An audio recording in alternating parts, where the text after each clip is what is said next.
attention to the people in the street, crying out for accountability.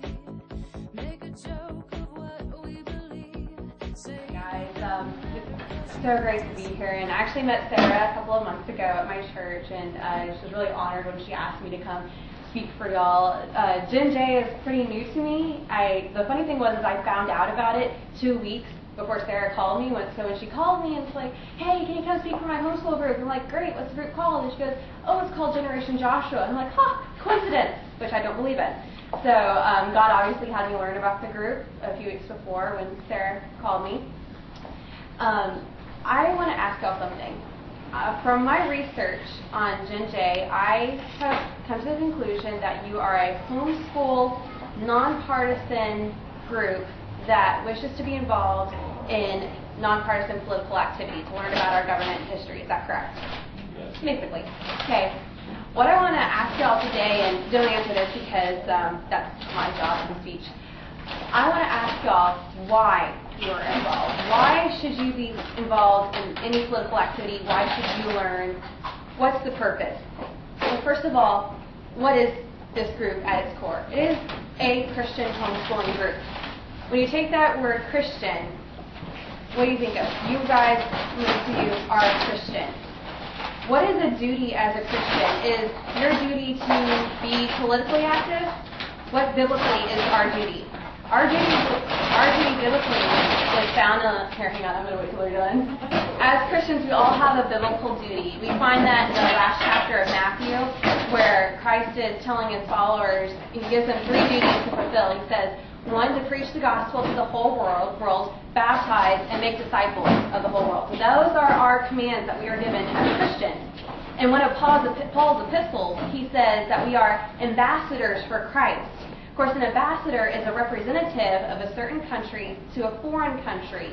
From the U.S., they send ambassadors to foreign countries to represent them and to help with diplomatic actions. And so we are ambassadors for Christ, and since we live here in America, we are ambassadors for Christ here in America. But the thing is that the hosting country has to be open and willing for that ambassador to come in. In order for them to come in, that hosting country has to say, okay, we're going to let you come in, we're going to let you do what you need to do as an ambassador, and we're going to give you the freedom to do so. Okay, here in America we do have that freedom. We are granted in our constitutional liberties the freedom of religion, the freedom to speak out about our Christian principles, but do people have that same freedom in China? No. Okay. One day, say we were to become like China, would we be able to be ambassadors for Christ here in America if we were to become like China? No, we wouldn't. But before we get on to that, let's look at America as it was at its beginning. At its beginning, our founders understood that you needed to have an openness to religion. In fact, in George Washington's his farewell address, he made this statement about religion in our government. And let us with caution indulge in the supposition that morality can be maintained without religion.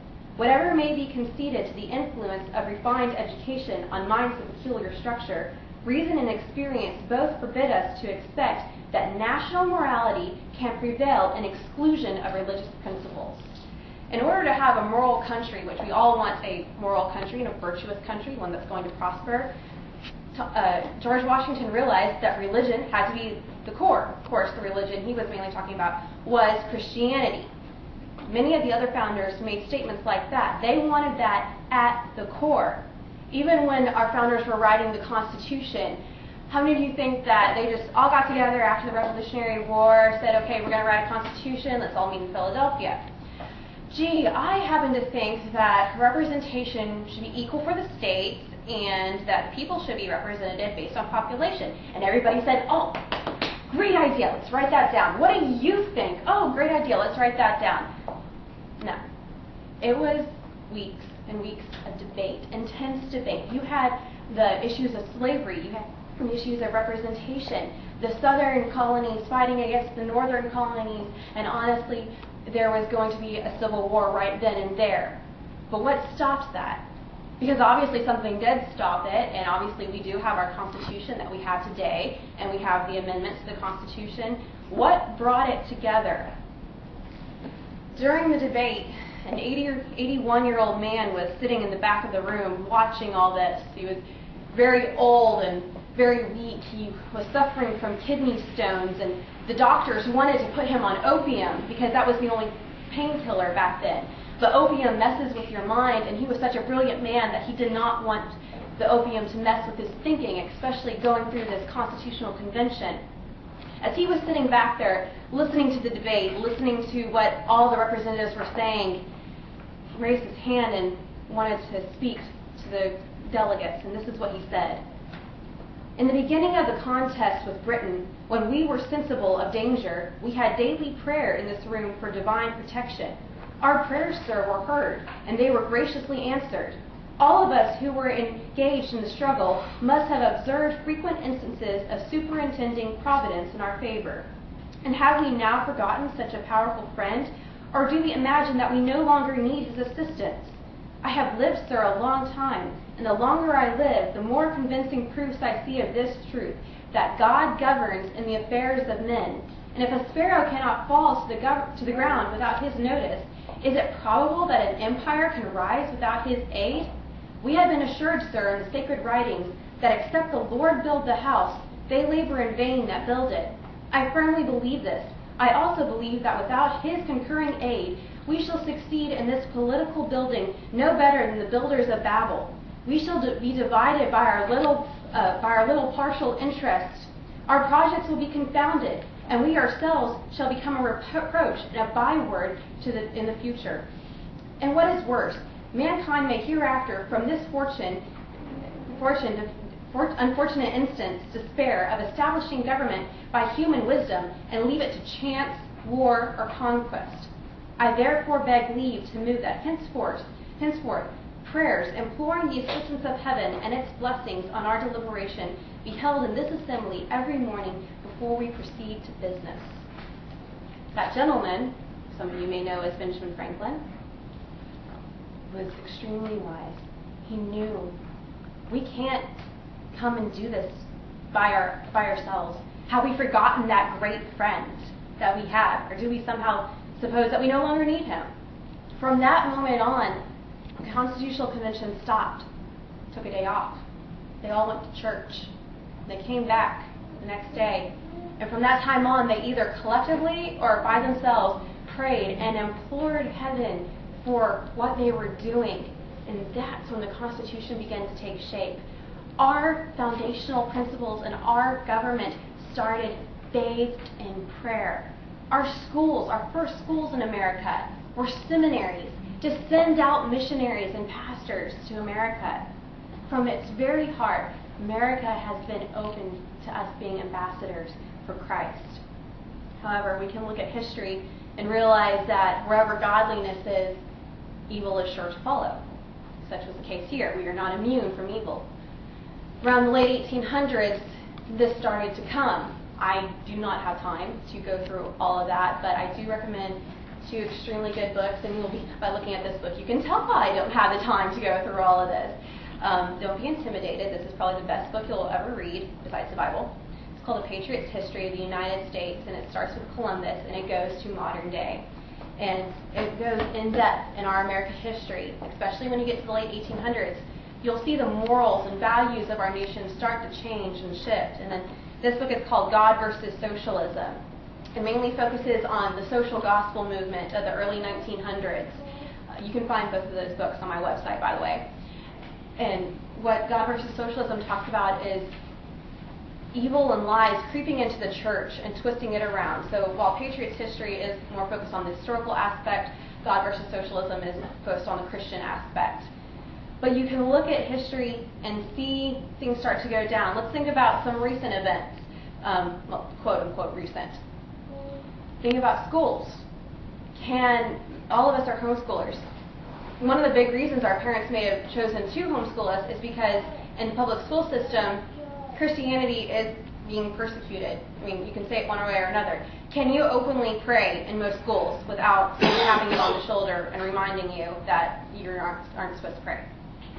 Even in this room today, when I first came in here, I got here a little early.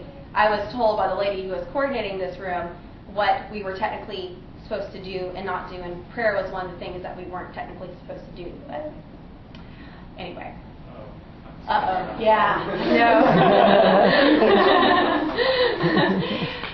So we've seen that shift from a moral and virtuous nation whose leaders said, gotta be on God, gotta rest solely on God, solely on prayer. Think of Roe v. Wade, the passing of Roe v. Wade, the complete disdain for life before it is born. Would we imagine that to happen in a quote-unquote godly nation? We can see through the path of history that our nation has gone down. And what are some of those reasons, and are some of those possibly political? I want to read to you a couple of things. These are some goals of a political party that were written in 1963. I'm going to read a couple of these goals to you, and then I can pass them around the room so you can all read all of the goals, because there's quite a few. Goal 11 reads, Goal 11.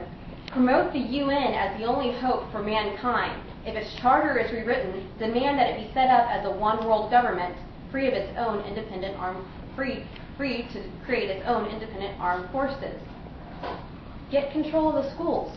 Use them as transmission belts for socialism and current communist propaganda. Soften the curriculum. Get control of teachers' associations and put the party lines in textbooks. Continue discrediting American culture. And listen to this. You kind of recognize some things here. By degrading all forms of artistic expression. Eliminate all good sculpture from parks and buildings, substituting shapeless, awkward, and meaningless art. Get control of art critics and directors of art museums. Our plan is to promote ugliness, repulsiveness, and meaningless art. Eliminate all laws governing obscenity by calling them censorship and violation of free speech and free press. Break down cultural standards and morality by promoting pornography and obscenity in books, magazines, motion pictures, radio, and TV. Promote homosexuality, degeneracy, promiscuity as normal, natural, and healthy. Here's where it starts getting a little closer to home. Infiltrate the churches and replace revealed religion with social religion. Discredit the Bible and emphasize the need for intellectual maturity, which does not need a religious crutch.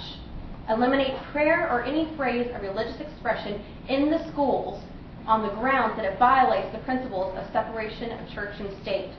Discredit the American Constitution by calling it inadequate, old-fashioned, out of step with modern needs, and a hindrance to the cooperation between nations on a worldwide basis. Discredit the American Founding Fathers. Present them as selfish aristocrats who had no concern for the common man.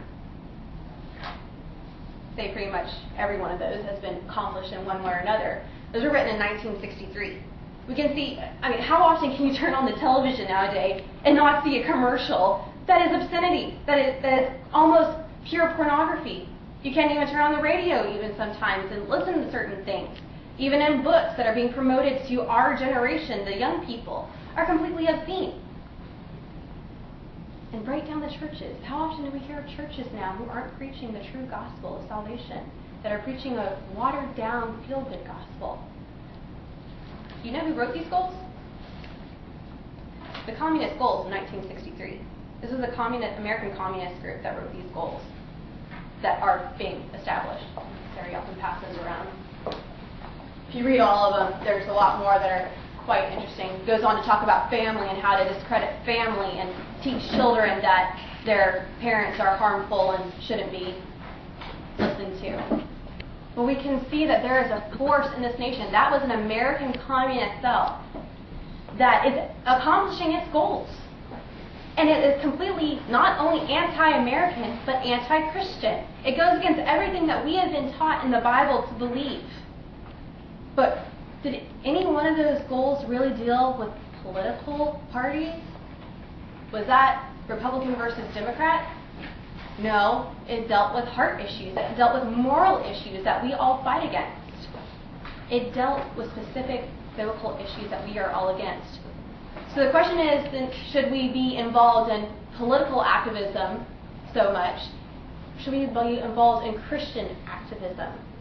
because those go against our Christian principles. They want to strip away God, basically. As Christians, do we want to allow that? No, because we are supposed to be ambassadors for Christ. But yet their goals are being accomplished. They want to tell you, if you study communism, it wants to tell you what job you are to have, what your occupation should be, what religion you should follow, what you should be taught, what you should read. That's God's role. They're taking these ideas and wanting to become like God. That goes all the way back to Satan saying, I want to be like God. I want to be raised in the heavens. This is a force that has almost nothing to do so much with the political party system, but it has to do with something deeper, a spiritual warfare that we have to combat. But obviously it is in the political role, or political arena. So we do combat it. But talk to some Christian teens and they say, Karen, I shouldn't be involved in politics because I am supposed to be focused on Christian things. Oh, great. I'm so glad to hear that. Did you ever hear the story about a man named William Wilberforce? He was from Great Britain. Great guy. He was in the British House of Commons in the late 1700s and early 1800s. He was best known for his bill that was that got rid of the slave trade in Great Britain. He did it, amazing story, he was able to pass it only 15 days before he died. He spent his whole life fighting against the slave trade. Did you know that early in his life, when he was just getting into his political career, he was having serious doubts and serious questions on whether he should stay in the political role in his life. He had been recently brought back to faith. He had left the Christian faith for a while, but he, I guess you wouldn't say reconverted, he just became closer with God, and he was considering devoting his life fully to the study of God. But he had wise friends around him and a very wise pastor named John Newton who encouraged him to stay in politics and fight this. Now, if William Wilberforce hadn't gone back into politics and fought the fight against the slave trade, I'm convinced that God would have brought somebody else into the picture to combat the slave trade. But would it have been at that time? Would it have been that soon? Or would the slave trade have gone on for another 50 or 100 years in Great Britain? Which America followed Great Britain in that, so would slavery in America still be going on to the 1900s? We don't know, we can't decide. But William Wilberforce acted on what God told him to do, even though it was political, but he did it for the glory of God. Think of the story of Esther, one of my favorite stories. She was a young woman who had been blessed with the opportunity to be the queen of the greatest nation on earth at that time. When the time came where her people were being attacked, her uncle Mordecai comes to her asking for help, begging for her help, saying, you've got to go to the king on behalf of your people. You've got to basically make political action. And she writes back to him and says, no. If I go before the king, I could die, all this could happen to me. And he writes back to her and says, look, you know what? You may die if you go before the king. But even if you don't go before the king and you just stay in your little room, you're going to have to watch all of your people die. And if they find out you're a Jew, they're going to kill you too. So don't think you're saving your own life by not going before the king. And then he tells her, and do you not think that God is going to bring someone else up if you choose not to do this? If you choose not to do this, God's going to find someone else to protect his people. But then he tells her those famous words, but who knows if thou were not brought to the kingdom for such a time as this. We have all been placed here. We were all born in the year we were born to live the lives we live, and for such a time as this, to glorify God, to be ambassadors for Christ, no matter how young we are. I think of the terrible tragedy in Arizona that happened this Saturday, and the little 9-year-old girl, Christina Taylor Greene, that was shot brutally and killed. Do you know about her life? Her life story is amazing. She was born on 9/11. The day that we were all living in terror. I didn't even know what terrorism was the day of 9/11. I learned quickly what it was. She was born that day. She grew up. She was already in the 3rd grade involved in political activity. She had been elected to her school council. She was the president of her school council. She wanted to be involved in political activity. She went to this event with the congresswoman because she wanted to meet her congresswoman. Because, as her mother said, she was extremely patriotic. This little girl was already doing stuff at 9 years old. She was already serving her country, and her family was a Christian family. She was already serving her God at 9 years old, and yet God saw it fit to take her. But it doesn't matter how old we are. We've been placed here for such a time as this, as ambassadors for Christ. And you know what? We have a decision to make.